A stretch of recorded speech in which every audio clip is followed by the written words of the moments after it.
Hello students, fifth unit शुरू करते हैं। That is system of particles and rotational motion.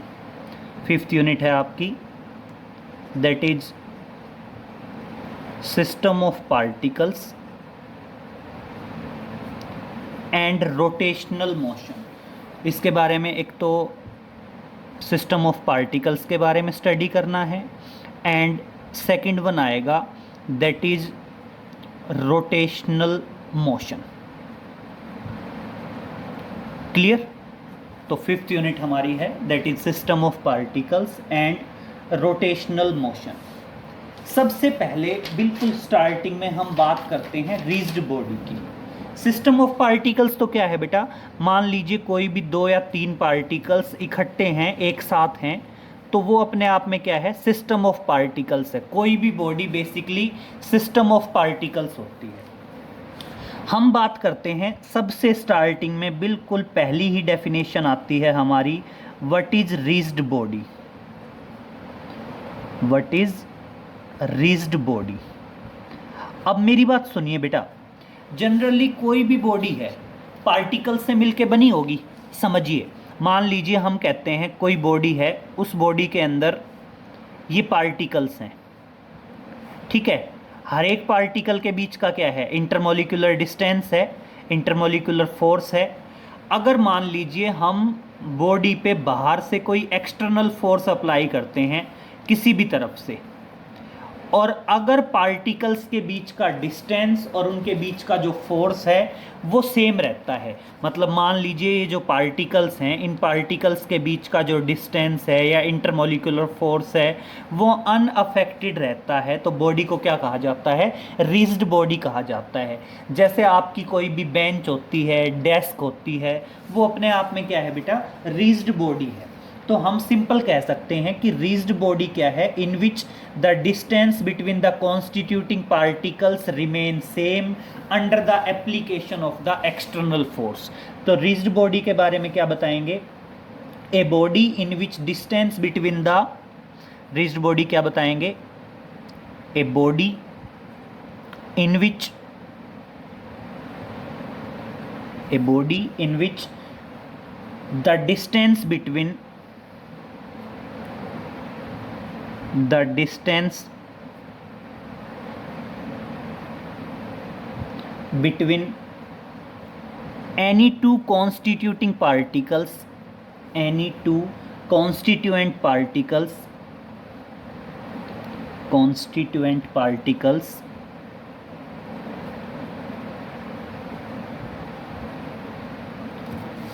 remain same, remain same on applying the external force on it. मतलब जो intermolecular distance है या molecules के बीच का जो डिस्टेंस है वो क्या रहता है, सेम रहता है। कब सेम रहता है, under the application of external force, under the application of external force. Clear? हम किसी बॉडी पे एक्सटर्नल फोर्स लगाते हैं और एक्सटर्नल फोर्स लगाने के बाद भी बॉडी के मॉलिक्यूल्स के बीच का जो सेपरेशन है वो फिक्स रहे, तो उसे हम क्या कहते हैं बेटा, रिजिड बॉडी कहते हैं। फिर बात करते हैं बेटा मोशन ऑफ रिजिड बॉडी। देखिए नेक्स्ट आता है motion of rigid body.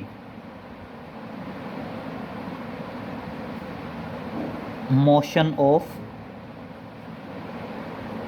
Rigid body. तो देखिए आप सिंपल क्या बताएंगे, following are the various types of motion, following are the various types of motion of rigid body.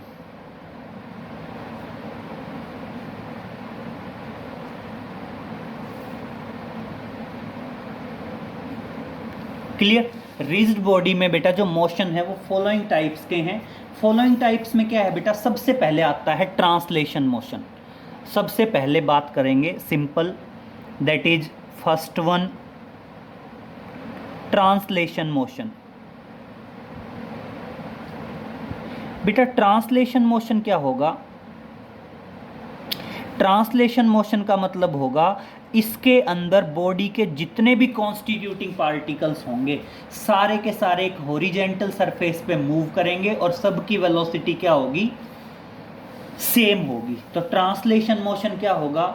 If a body moves on the horizontal surface in such a way so that every particle of the rigid body having the same velocity. तो देखिए translation motion क्या होगा? If a body moves on a horizontal surface, if a body moves on a horizontal surface, on a horizontal surface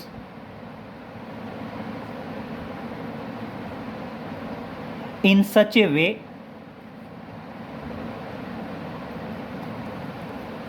क्या बताओगे बेटा? Translation motion के अंदर body एक हॉरिजेंटल सरफेस पे मूव करेगी और इस तरह से मूव करेगी कि उसके जो भी कॉन्स्टिट्यूटिंग पार्टिकल्स होंगे सारे के सारे सेम वेलोसिटी से मूव करेंगे in such a way so that every particle of the body, every particle of the body moves with same velocity, moves with same velocity is known as translation motion, translation motion. Clear? इस type के motion को हम क्या कह देते हैं बेटा? Translation motion कह देते हैं। फॉर एग्जांपल समझ लीजिए, मान लीजिए आप ये कहते हो कोई भी सरफेस है, ठीक है, मान लीजिए ये कोई भी सरफेस है, इस सरफेस पे कोई भी बॉडी अगर ट्रांसलेशन मोशन करती है, अगर मान लीजिए कोई भी बॉडी ट्रांसलेशन मोशन करती है तो इसका कोई भी कॉन्स्टिट्यूटिंग पार्टिकल्स हो कहीं भी, उस हरेक कॉन्स्टिट्यूटिंग पार्टिकल की जो वेलोसिटी होगी वो वेलोसिटी क्या रहेगी? सेम रहेगी। हर एक कॉन्स्टिट्यूटिंग पार्टिकल की जो वेलोसिटी है वो वेलोसिटी क्या रहेगी बेटा? सेम रहेगी। वेलोसिटी का मतलब क्या है? दोनों चीज़ें इंक्लूड हैं, डायरेक्शन भी और मैग्नीट्यूड भी। फॉर एग्जांपल मान लीजिए कोई भी स्फेरिकल बॉडी है, कोई बॉल है, अगर वो बॉल भी ट्रांसलेशन मोशन करेगी तो बॉल का हर एक पार्टिकल, चाहे वो अपर मोस्ट पॉइंट पे हो, चाहे वो उसके सेंटर पे हो और चाहे वो उसके लोअर मोस्ट पॉइंट पे हो, हर एक पॉइंट की वेलोसिटी क्या रहेगी? सेम रहेगी। ये किसकी बात कर रहे हैं? ट्रांसलेशन मोशन की। जब कोई बॉडी किस में होती है? ट्रांसलेशन मोशन में होती है। सेकंड वन आता है बेटा, that is rotational motion.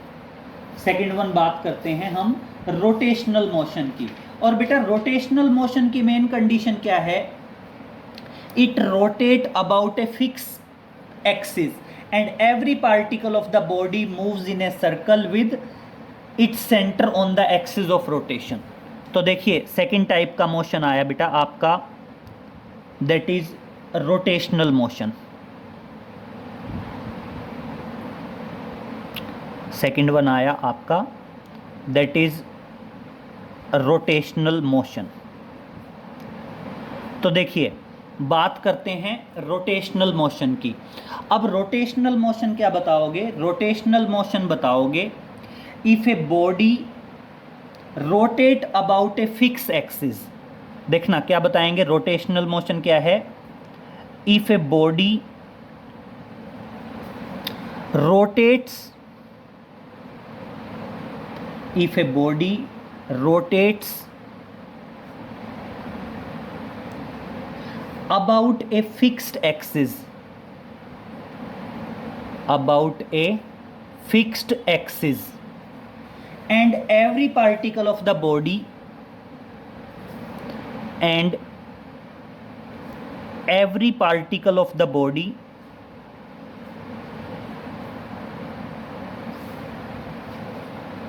moves in a circle moves in a circle with its center on the axis of rotation, with its center on the axis of rotation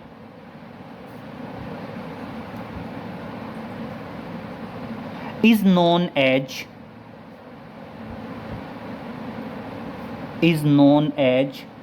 rotational motion. उसको क्या बताया जाता है? Rotational motion बताया जाता है। Clear? मतलब rotational motion में क्या होगा, जितने भी बॉडी के पार्टिकल्स होंगे वो सारे के सारे क्या करेंगे, उस फिक्स एक्सिस के अबाउट सर्कुलर पाथ पे रोटेट करेंगे। फॉर एग्जांपल मान लीजिए आप कोई भी रैंडम बॉडी मानते हैं, किसी भी शेप की, कोई भी शेप की रैंडम बॉडी है और ये मान लीजिए इसकी एक्सिस ऑफ रोटेशन है, तो चाहे कोई पार्टिकल यहाँ पे हो वो भी क्या करेगा, अपनी एक्सिस ऑफ रोटेशन के अबाउट सर्कुलर पाथ कवर करेगा, चाहे कोई पार्टिकल यहाँ पे है वो भी क्या होगा, एक्सिस ऑफ रोटेशन के अबाउट क्या करेगा, सर्कुलर पाथ कवर करेगा। मान लीजिए ऐसे रोटेट कर रहा है तो सारे के सारे पार्टिकल इसी तरह से रोटेट करेंगे और सारे के सारे सर्कुलर पाथ पे होंगे और जिनका एक्सिस, जिनका सेंटर क्या होगा आपका, जिनका सेंटर होगा एक्सिस ऑफ रोटेशन पे, that is axis of rotation. Clear? और बेटा लास्ट वन बात करते हैं आपका, दैट इज रोलिंग मोशन बोल दीजिए या combined rotational and translational motion, कुछ भी कह सकते हैं। इसको कह सकते हैं कॉम्बिनेशन ऑफ या combined rotational and translational motion, that is combination of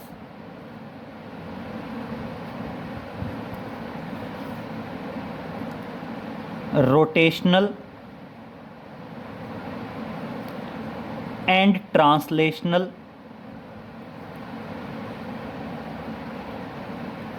motion. Clear? Third one क्या आया बेटा? थर्ड वन आया आपका combination of rotational and translational motion, और इसको हम शॉर्ट में रोलिंग मोशन भी कह देते हैं। इसको हम क्या कह सकते हैं?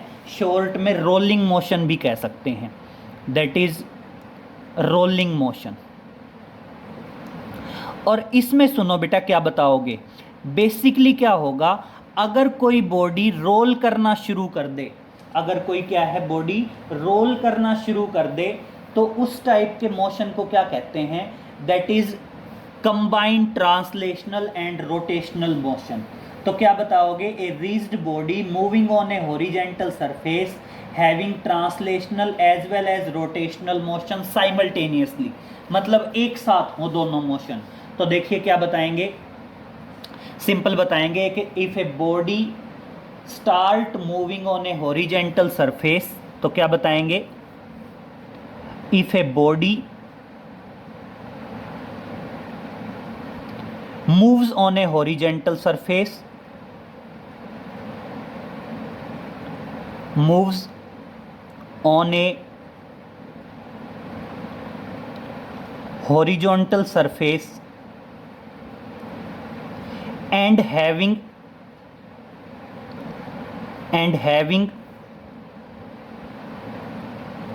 both the translational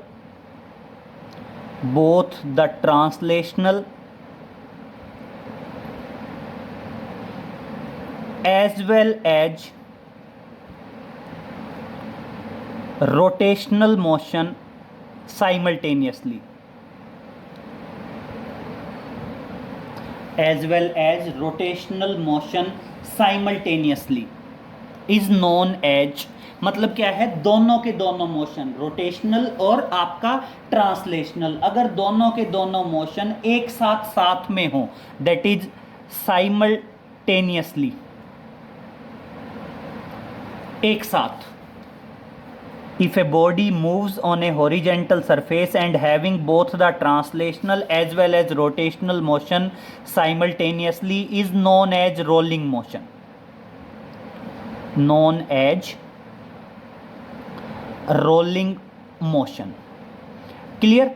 और इसमें सबसे इंपॉर्टेंट पॉइंट समझिए, सबसे इंपॉर्टेंट पॉइंट क्या है। मान लीजिए अगर कोई बॉडी रोल कर रही है, ये कोई सरफेस है और इस सरफेस पे अगर कोई बॉडी रोल कर रही है, मान लीजिए ये कोई भी स्फेरिकल बॉडी है और ये आपका सरफेस है, और इस सरफेस पे अगर आपकी बॉडी रोल कर रही है, क्लियर। और अब मैं कहता हूं अगर बेटा रोल करेगी तो हर एक पॉइंट की एंगुलर वेलोसिटी तो होगी सेम, हर एक पॉइंट की एंगुलर वेलोसिटी तो जो है वो तो सेम रहेगी ओमेगा, क्लियर। लेकिन इसकी जो लीनियर वेलोसिटी होगी वो अलग अलग पॉइंट की अलग अलग होगी। मान लीजिए एक पॉइंट है ये, एक पॉइंट है ये, और एक पॉइंट है टॉप मोस्ट पॉइंट, कोई स्फेरिकल बॉडी होगी तो। अगर मान लीजिए मैं कहता हूं कि सेंटर वाले पॉइंट की वेलोसिटी अगर v होगी, लीनियर वेलोसिटी की बात कर रहा हूं, एंगुलर वेलोसिटी तो हर एक पॉइंट की सेम होगी, मैं लीनियर वेलोसिटी की बात कर रहा हूं। अगर सेंटर वाले पॉइंट की वेलोसिटी v होगी लीनियर, तो जो टॉप मोस्ट पॉइंट है उसकी लीनियर वेलोसिटी कितनी होगी, 2v होगी। और आपका जो बॉटम वाला पॉइंट है उसकी लीनियर वेलोसिटी क्या हो जाएगी, 0, क्लियर। बहुत ध्यान से समझ लीजिए, अगर मान लीजिए कोई स्फेरिकल बॉडी रोलिंग मोशन में है, रोल कर रही है, तो उसका जो पॉइंट सरफेस के टच में है उस पॉइंट की लीनियर वेलोसिटी मान लीजिए 0 ही होगी। और अगर मान लीजिए सेंटर वाले पार्टिकल की वेलोसिटी v मानते हैं, तो जो टॉप मोस्ट पार्टिकल है उसकी लीनियर वेलोसिटी क्या रहेगी, 2v रहेगी। जबकि जो एंगुलर वेलोसिटी है वो एंगुलर वेलोसिटी हर एक पार्टिकल की क्या रहेगी, ओमेगा रहेगी, चाहे कोई बॉटम में है, सेंटर पे है, चाहे आपका टॉप मोस्ट पार्टिकल है, क्लियर। अब नेक्स्ट पे चलते हैं बेटा। नेक्स्ट पॉइंट आता है आपका सेंटर ऑफ मास। तो देखिए बात करते हैं, that is centre of mass. Important topic है, समझिए बहुत ध्यान से।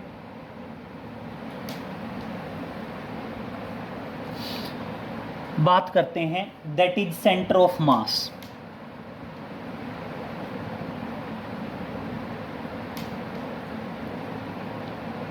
बेटा सेंटर ऑफ मास जस्ट क्या हो सकता है, हम एक रफली आइडिया बता रहे हैं, पहले समझिए सेंटर ऑफ मास क्या होगा।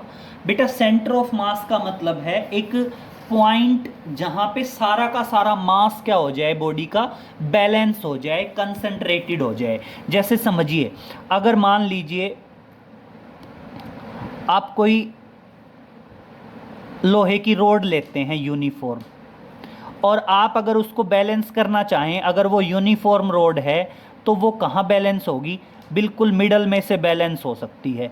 इसका मतलब मिडल में क्या है, उसका सेंटर ऑफ मास है। आप ये समझिए अगर बेटा दो बॉडीज़ हैं, अगर दोनों इक्वल मास की हैं और अगर मैं दोनों को किसी लोहे की रोड से कनेक्ट कर दूं, तो सेंटर ऑफ मास कहाँ पे आएगा, बिल्कुल मिडल में आएगा।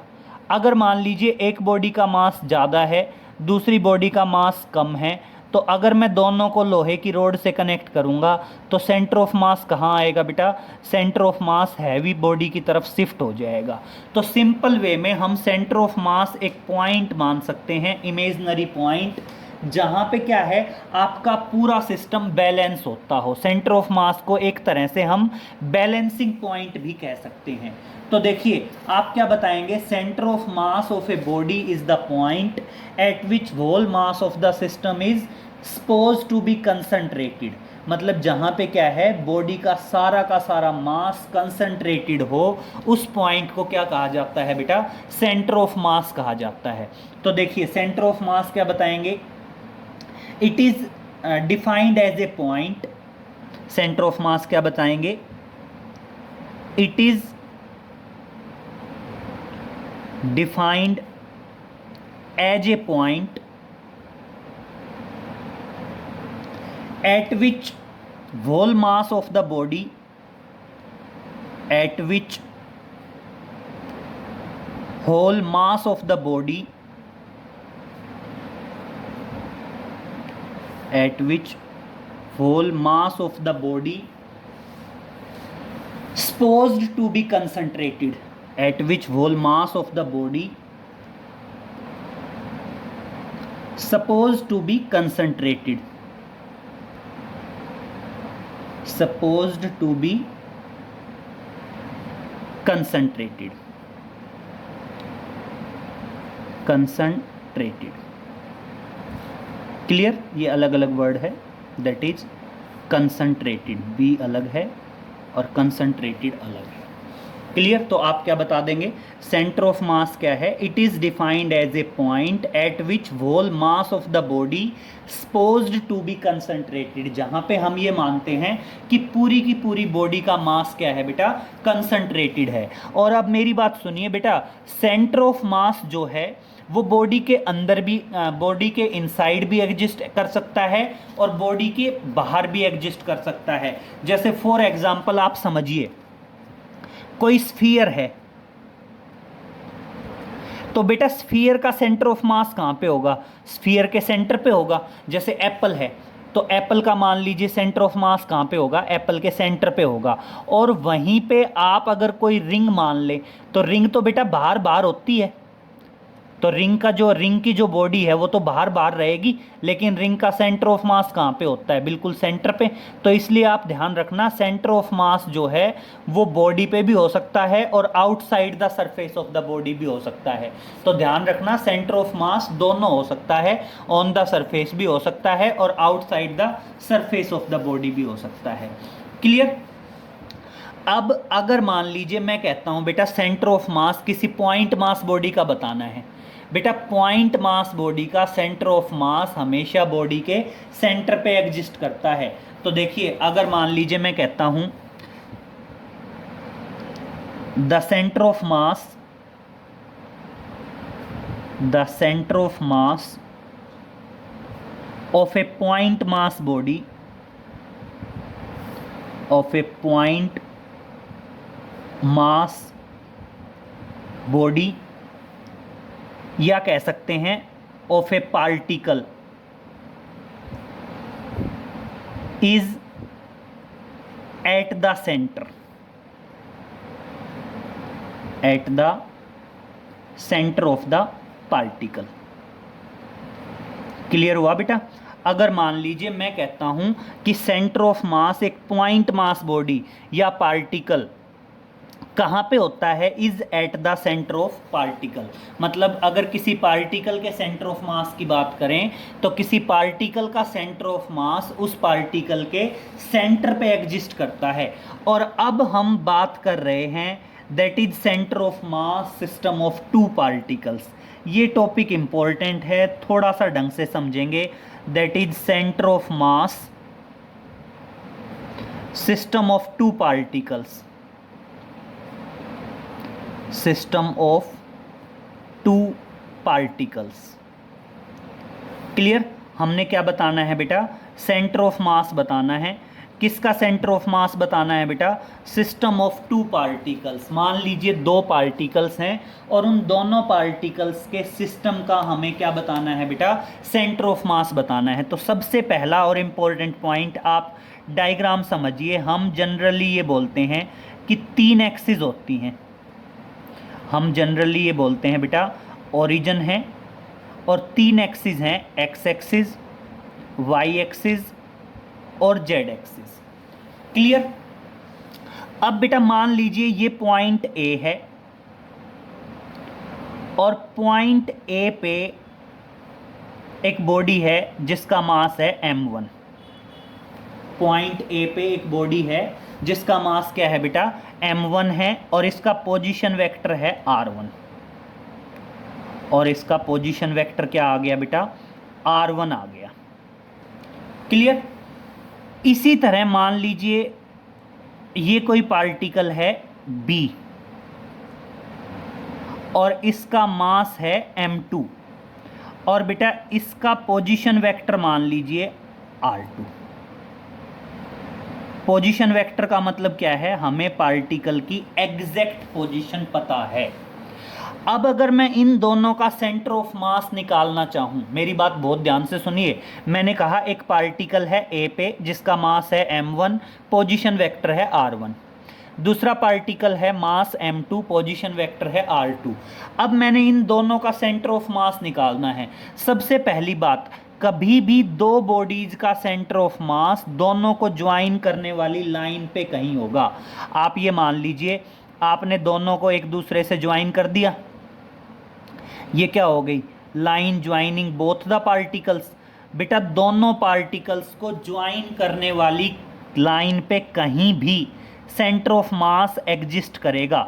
अगर सेंटर ऑफ मास एग्जिस्ट करेगा तो इसका मतलब वहां पे टोटल मास कितना होगा, m1 प्लस m2 होगा।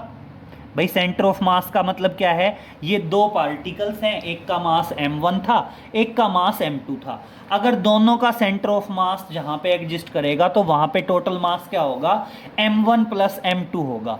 और अगर मैंने सेंटर ऑफ मास को कैलकुलेट करना है, सेंटर ऑफ मास की पोजीशन को निकालना है, तो इसका मतलब सिंपल वे में मेरे को क्या चाहिए, सेंटर ऑफ मास का पोजीशन वेक्टर चाहिए। और मान लीजिए सेंटर ऑफ मास का पोजीशन वेक्टर है कैपिटल R। तो बेसिकली हमें क्या चाहिए, कैपिटल R की वैल्यू चाहिए। और कैपिटल R किसको रिप्रेजेंट कर रहा है, position vector of centre of मास। और हमें अगर सेंटर ऑफ मास निकालना है तो इसका मतलब सिंपल वे में हमें पोजीशन वेक्टर कैलकुलेट करना है सेंटर ऑफ मास का। क्लियर। तो सबसे पहले बेटा इंट्रोडक्शन पे आएंगे। इंट्रोडक्शन में सबसे पहले क्या बताएंगे, m1 m2 क्या है, that is system of two, मतलब masses of two particle respectively. तो हम सबसे पहले क्या कहेंगे, सबसे पहले अज्यूम करेंगे consider a system of particles, consider a system of particles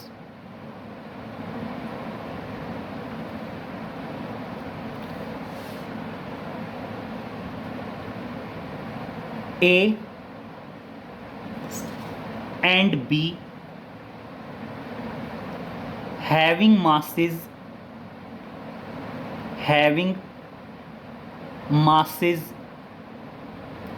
m1 and m2 respectively।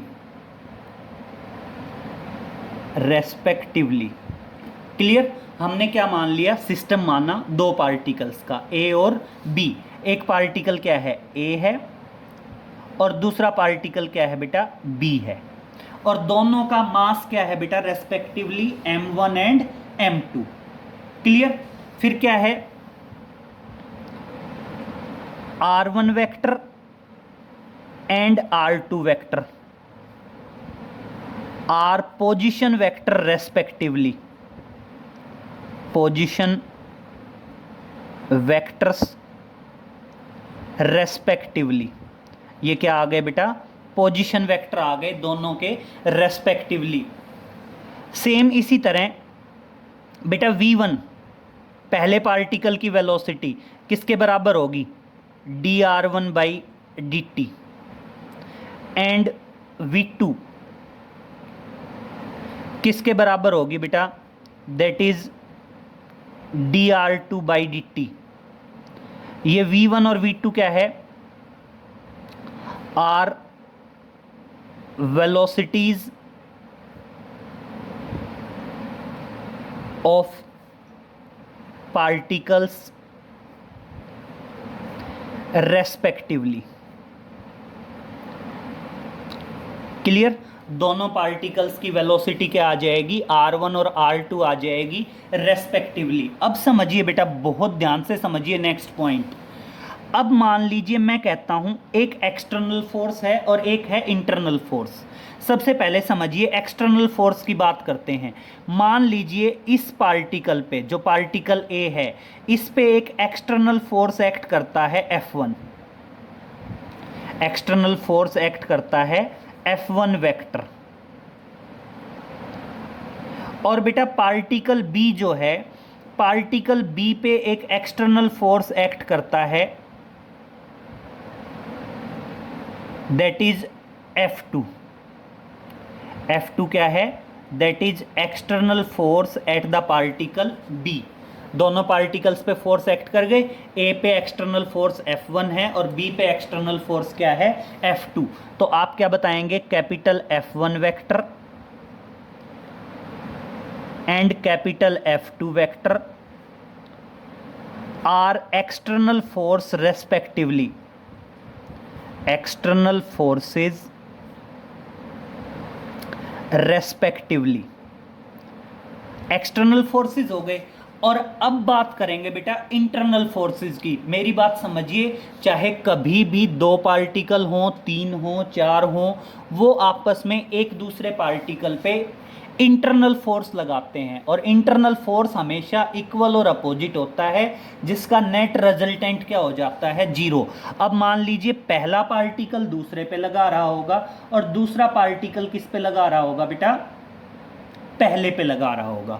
तो देखिए मान लीजिए ए ने फोर्स लगाया बी पे और बी ने फोर्स लगाया किस पे, ए पे। तो समझिए हम क्या कहेंगे, ए ने फोर्स लगाया बी पे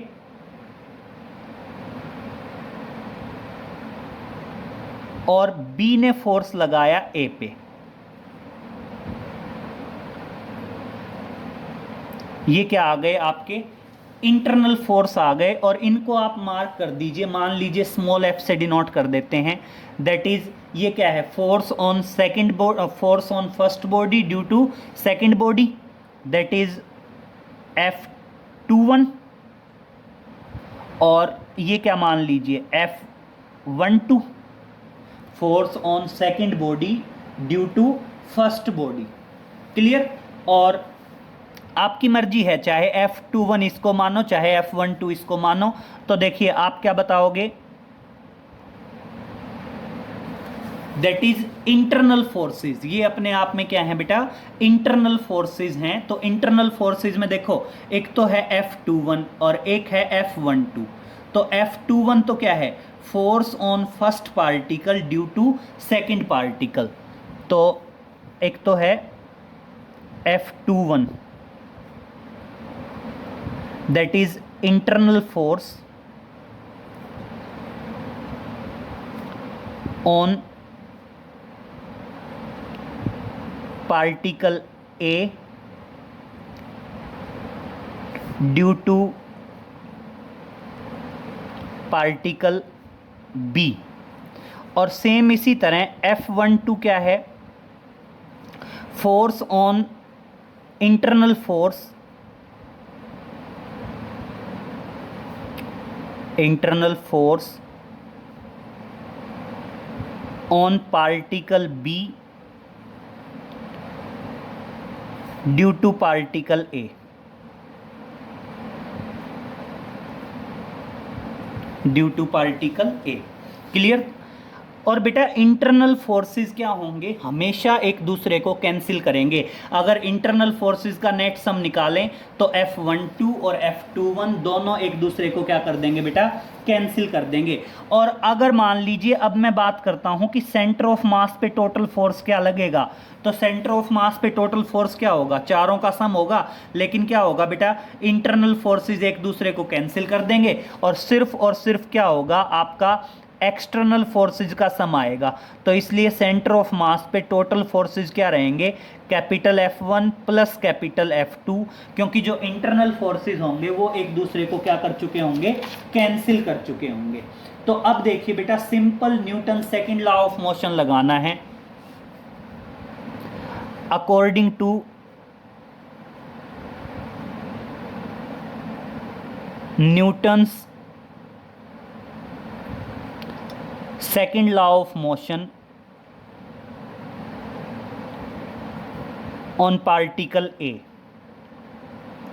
तो देखिए बेटा, हम सबसे पहले पार्टिकल ए पे Newton second law of motion लगाएंगे। और बेटा न्यूटन सेकंड लॉ ऑफ मोशन क्या कहता है, rate of change of linear momentum is directly proportional to force. तो देखिए पहले पार्टिकल का rate of change of linear momentum d/dt।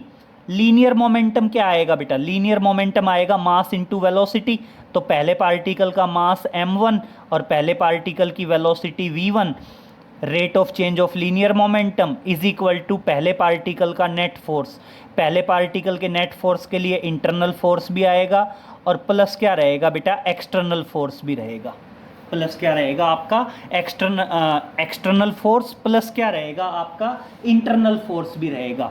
अब एक थोड़ा सा ध्यान रखना बेटा, आपके ऊपर डिपेंडेंट है। अगर आपको ऐसे ओड लगता है कि भाई यहाँ 2-1 आ गया, यहाँ भी 1-2 आना था, तो आप यहाँ पे चेंज कर सकते हैं। आप यहाँ पे बता सकते हैं कि इसको तो F12 कह दीजिए, force on particle first due to second, और इसको 2-1 कह दीजिए, कोई फ़र्क नहीं पड़ता। मतलब मान लीजिए मैंने इसको तो कह दिया F12 और इसको कह दिया F21। तो ये तो क्या है, ये क्या था आपका, दैट इज F12 कह दें इसको। F12 क्या है, that is internal force on particle A due to particle B, और इसको कह दीजिए बेटा आप F21, that is force on particle B due to A. तो यहाँ पे क्या आ जाएगा, F12 आ जाएगा ये। तो देखो ये मर्जी है आपकी, चाहे 1-2 या 2-1 जो भी लेके चलो। तो अब लगा, और बेटा यहाँ पे वेलोसिटी की वैल्यू रख दें dr1/dt। तो देखिए ऑटोमेटिक क्या आ जाएगा यहाँ पे, जब हम वैल्यू रखेंगे तो d/dt और m dr1/dt और इज इक्वल टू क्या आएगा, F1 प्लस स्मॉल f12। और बेटा अब डबल डेरिवेटिव आ जाएगा, एक d/dt ये रहा, एक d/dt ये रहा, तो क्या आ जाएगा d2/dt²। और किसका, m1 r1 and that is equal to f1 plus small f12। और इसको क्या मार्क कर दें, इक्वेशन 1 मार्क कर दें। और इसी तरह बेटा हम Newton second law of motion apply करेंगे आपके सेकंड पार्टिकल पे। इसी तरह बिल्कुल सिमिलरली हम क्या करेंगे, Newton second law of motion apply करेंगे किस पे, ऑन द पार्टिकल सेकंड। तो देखिए अब आगे चलते हैं,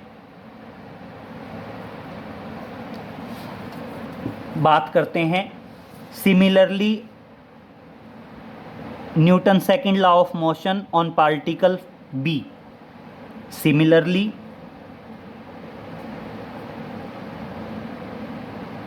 that is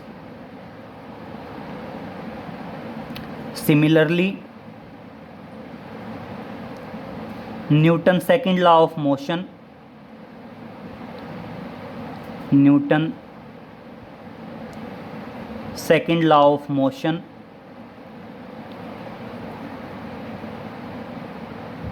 on particle B।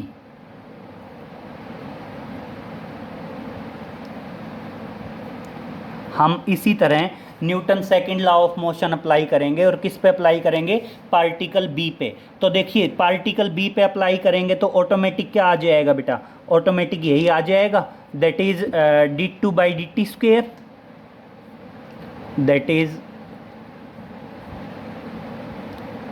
d2/dt²,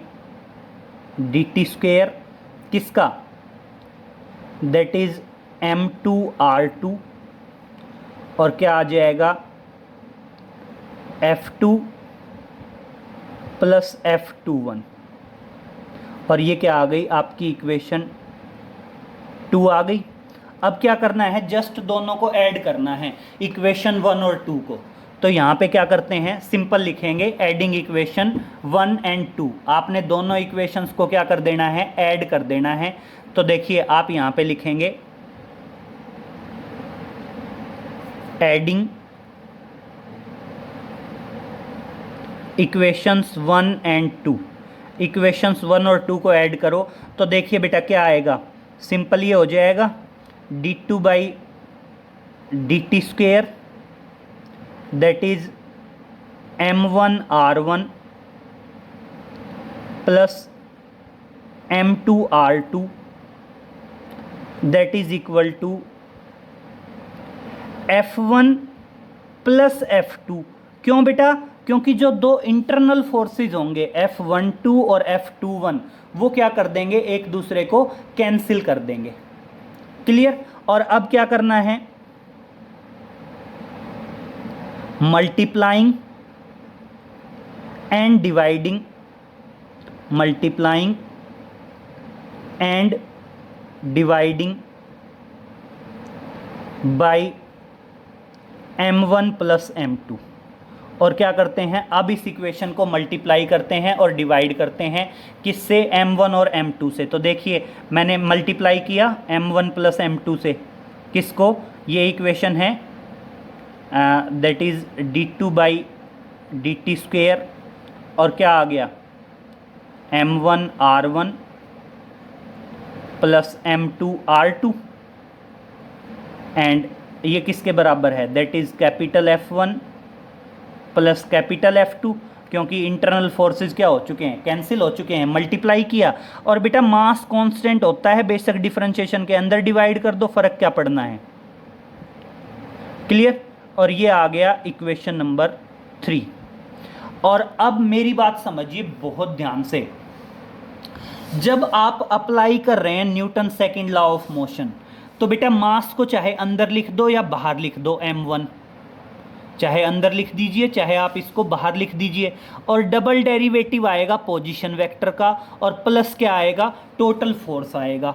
तो अगर मैं Newton second law of motion centre of मास पे अप्लाई करूं, तो देखिए आप बेसिकली ये लिख रहे हैं यहाँ पे, एक बार समझिए, हमने ये लिखा that is d2 by dt square, और क्या लिखा m1 पोजीशन वेक्टर r1 और टोटल फोर्स पार्टिकल 1 का।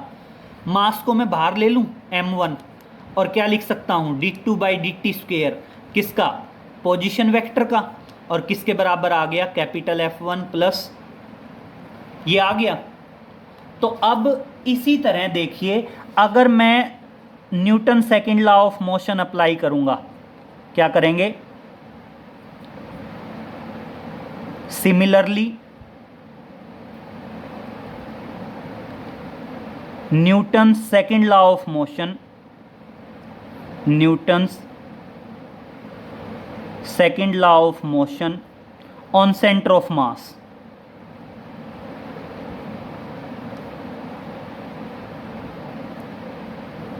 और इसी तरह हम बेटा क्या करते हैं, Newton second law of motion apply करते हैं, और कहाँ पे अप्लाई करते हैं, सेंटर ऑफ मास पे। तो देखिए सेंटर ऑफ मास में क्या होगा, सेंटर ऑफ मास बाहर, सेंटर ऑफ मास के पोजीशन वेक्टर का डबल डेरिवेटिव और नेट फोर्स। तो देखिए सेंटर ऑफ मास का मास बाहर, मास क्या है m1 plus m2, double derivative, किसका double derivative, centre of mass के पोजीशन वेक्टर का। और बेटा देखिए सेंटर ऑफ मास का पोजीशन वेक्टर क्या है, कैपिटल R, और किसके इक्वल टू आएगा, नेट फोर्स के, और इंटरनल फोर्स एक दूसरे को कैंसिल कर देंगे, ये F12 और F21, और सिर्फ क्या बचेंगे, एक्सटर्नल फोर्स बचेंगे। एक्सटर्नल फोर्स क्या है, F1 प्लस F2 है, और अब क्या कर दो, दोनों को कंपेयर कर दो, that is comparing equation 3 and 4, comparing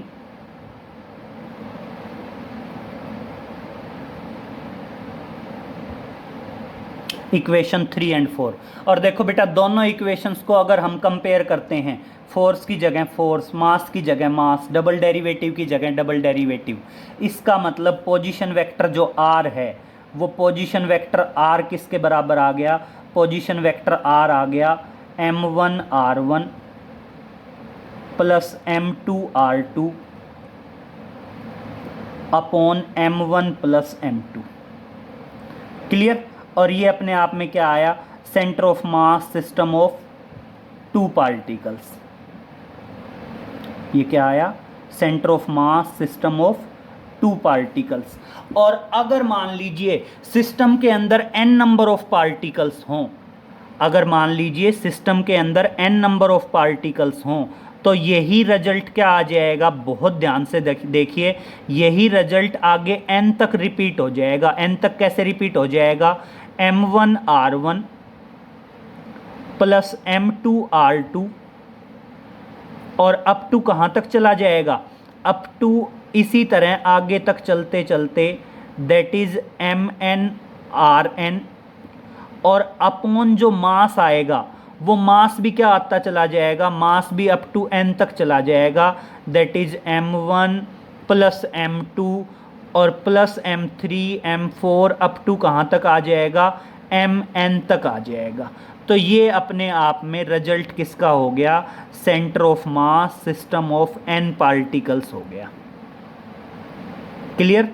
तो ये तो क्या है, centre of mass system of two particles है, that is centre of mass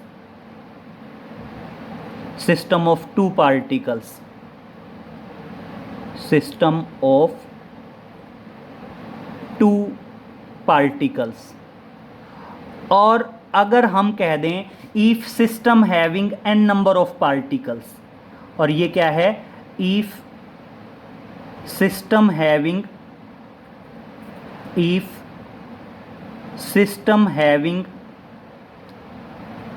N number of particles, system having N number of particles. Clear. तो अगर मान लीजिए वो आपको ये कहता है कि centre of mass system of two particles की बात करता है, तो centre of mass system of two particles तो यहीं तक सफिशिएंट है। और अगर वो कह दे centre of mass system of N particles, तो बेटा यहाँ तक कैरिड आउट होगा। तो इस तरह से आपका टॉपिक ख़त्म होता है, centre of mass system of one particle, centre of mass system of two particles, और ये लास्ट वाली जो लाइन है ये रिजल्ट है आपका centre of mass system of N particles. बाकी आगे नेक्स्ट लेक्चर में करेंगे बेटा। Okay, thank you.